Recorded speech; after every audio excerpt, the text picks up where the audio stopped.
Hello everyone! I am very excited to be filming this video for you today. Hello, if you're new here, my name is Letty and I make motherhood and lifestyle videos here on my channel. I am a mama to two beautiful baby girls and one very handsome little man. Yeah, and today I'm going to tell you the story of his birth. If you have not seen my last birth story, I will link it in the description for you because the birth of my second daughter was extremely similar to the birth of my son.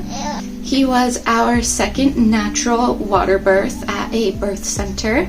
On my due date, we spent the entire day doing every single thing we could to try and get me into labor because my mom came out for the birth, and unfortunately she couldn't be here for more than a few days.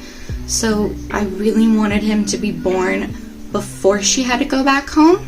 So we spent my entire due date doing every single thing. The mile circuit, pumping colostrum, we walked around the mall, I was running around the backyard with the girls. I had clary sage and castor oil rubbed all over my belly and hips, trying to get some contractions to go. I was doing my exercises on my birth ball. I even tried like acupressure, like pressure points to try and stimulate some contractions.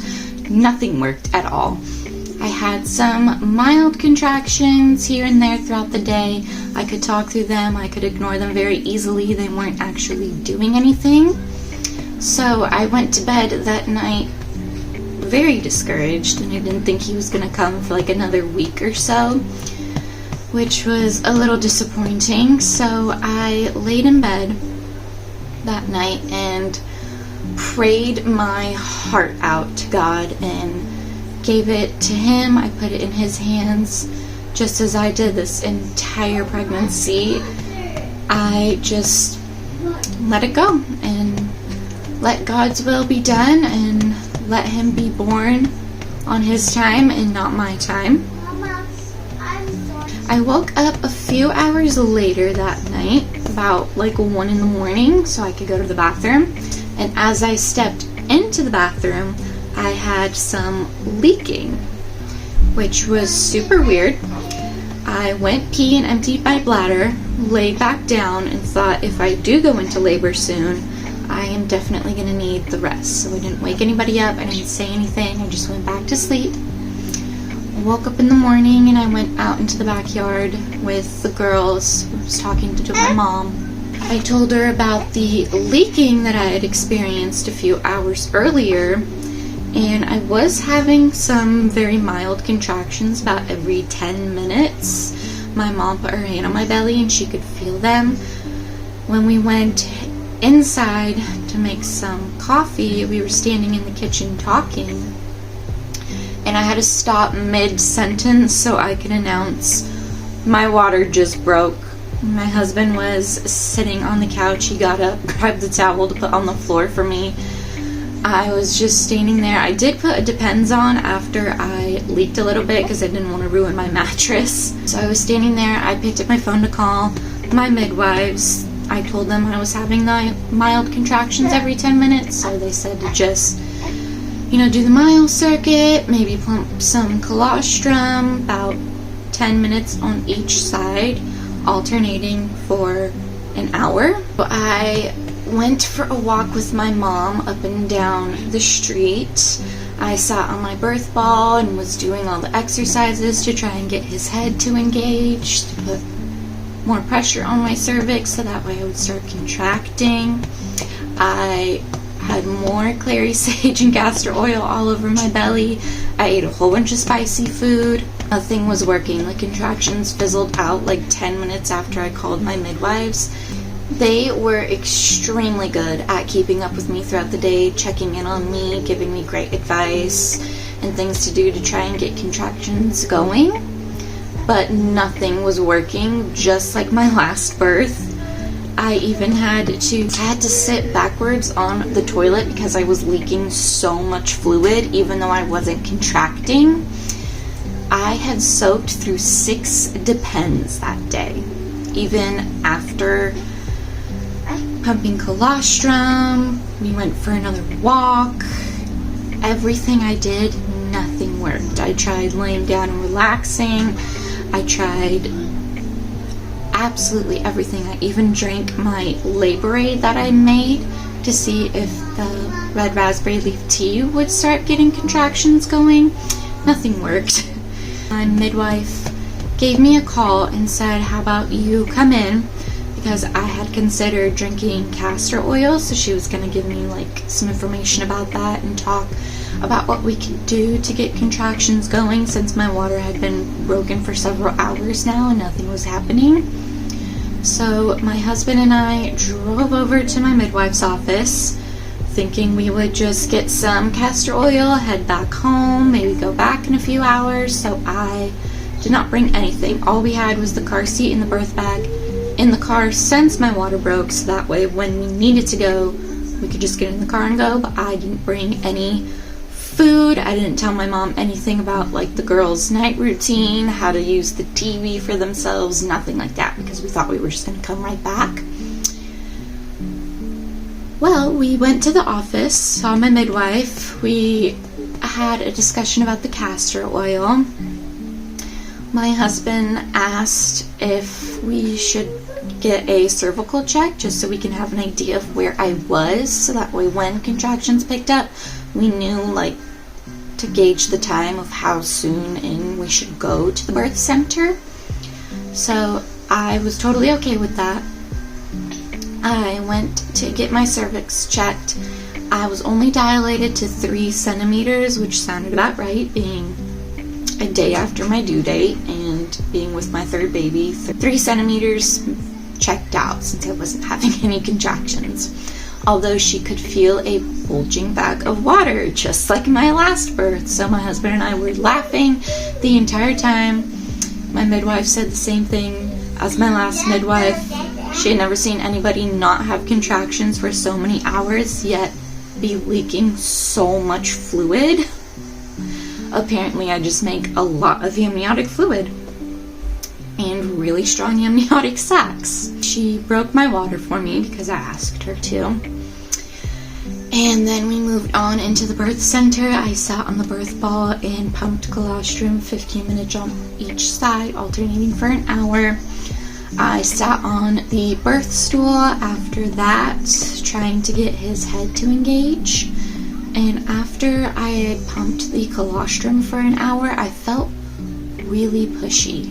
And I knew that didn't make sense because I was just 3 centimeters not that long ago. So I asked my midwife to check me because I knew I was nowhere near pushing. And she said I was only 4 centimeters, which is what I thought, except his head had come down much lower because he was very high up and not putting any pressure on my cervix. But after pumping and sitting on the birth stool, he dropped significantly. So after that initial like hour and a half of pumping and sitting on the birth stool and feeling really pushy, I decided to get into the birth tub to relieve the discomfort of his head on my cervix. My husband and my midwife was great about making sure I was staying hydrated, asking me if I needed anything, and taking really good care of me. I was in the birth pool in a very deep sumo squat, and that is when contractions kind of picked up a bit more. I kind of had to focus on breathing deeply through them, and I was able to feel his head when I was in that deep sumo squat during a contraction, which was the coolest thing. I've always wanted to feel my baby's head as they were descending, but I never was able to before, so that was a very special experience for me. As the contractions started to get a bit stronger, I had these really cool metal acupressure balls to squeeze. They had like little spikes all over them that my midwife suggested. And I was holding those, breathing very deeply through my contractions, praying the entire time. My husband and my midwife were keeping me hydrated, giving me lots of words of encouragement, checking on me if I needed anything.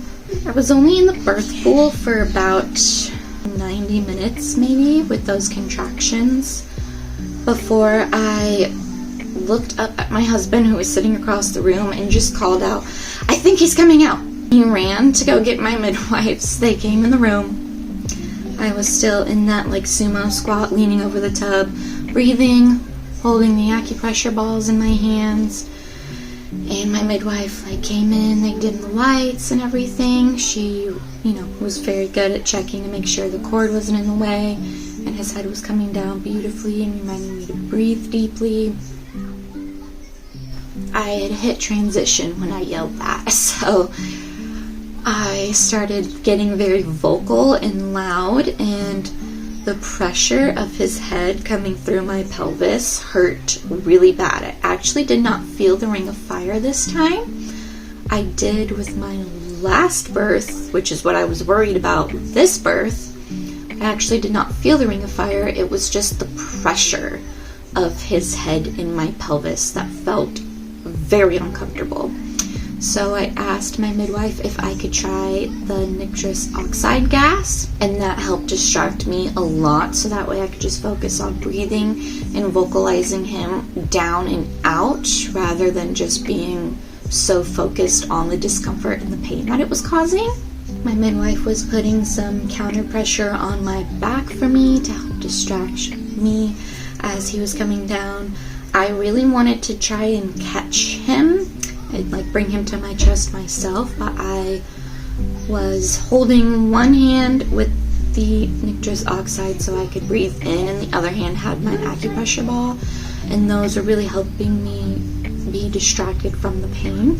So I was too busy doing that to cope, to be able to grab him. As he came out, she grabbed him. I flipped over and she helped me put him on my chest, and I was just bawling my eyes out in joy. I was so happy. The first thing I said to my husband was, "We have our son!" as I was crying. The first thing I noticed when I looked at him is how much he looked like a boy. His umbilical cord was wrapped around his little foot, so I just unhooked it, held him to me, and admired how handsome he was. He looked beautiful. He cried perfectly fine. We were just talking to him, holding him, and my midwife noticed it had been about 15 minutes and I wasn't getting any contractions to deliver my placenta. So my midwives gave me some herbs, which immediately started the contractions again, and I delivered my placenta. And the first thing my husband said was, "That's a lot of blood." So I had actually hemorrhaged a little bit while I delivered my placenta, so I had to get a shot of Pitocin in my thigh to close up the blood vessels so that way I would stop bleeding so much. Then my husband got to cut his cord. He took baby while my midwives helped me out of the pool. They had walked me over to the bed, and my husband handed him to me so that way he could nurse. He latched on perfectly, and I nursed him for about an hour, just going back and forth between each side. While my midwives kind of cleaned up, they assessed me. I didn't have any tears or anything. Bleeding had slowed down a lot, and they had like charted the time of his birth and everything. He was doing great. They took our vitals. Everything was perfect. They weighed him, measured him, charted everything. Midwives brought me water and snacks while I nursed him. My midwife analyzed my placenta afterwards, and she said I had a very large placenta and I had a shreddy placenta. My husband made a comment, and she was assessing it to make sure that all of it was there, because when she showed it to me, it really was like the way that you grate cheese. It was shreddy like that. So she told me to make sure that I look out for any clots left over from my placenta, and I did pass 2, but that was all, and everything was okay. So after we got him dressed, my midwives helped me to the bathroom. I got all cleaned up. They helped me get dressed. They walked us over to the car, and then we drove home, and everything was beautiful. We saw Grammy when we got home. In the morning, when I woke the girls up, Veda goes, "Mama, you're back," gave me a hug, and then looked at me and said, "Where'd your belly go?" And so I told her I had a surprise for her, and she walked out to the living room as my mom was holding him. And she goes, "Hi, Grammy, nice blankie." And then she moved the blankie, and Veda goes, "A baby!" And we got some pictures with them. They got to hold their baby brother. It was just a very sweet way for them to meet their sibling. My midwife came to do a home visit 2 days after he was born. We weighed him. We checked both of our vitals. He was doing great, latching beautifully. My bleeding was great. Postpartum was amazing. Out of all of our curiosity, because we had went in at 5:30 to get the castor oil, and we went home about midnight. So we were all curious at how fast the birth was. So she pulled out my chart and reviewed it. From the time that she broke my water, which was about like 5:45, 6 o'clock, to the time that he was born was 3.5 hours. So I have some pretty quick births. Very similar to my last birth story. And I cannot wait to do it all over again. He was very close to Veda's birth weight. There was only a 2-ounce difference. And he was named after his grandfather, Dennis William. Yeah. And that is the birth of my son. Thank you guys so much for listening and being here. And I look forward to seeing you next week with a postpartum video. Love you all. Stay groovy.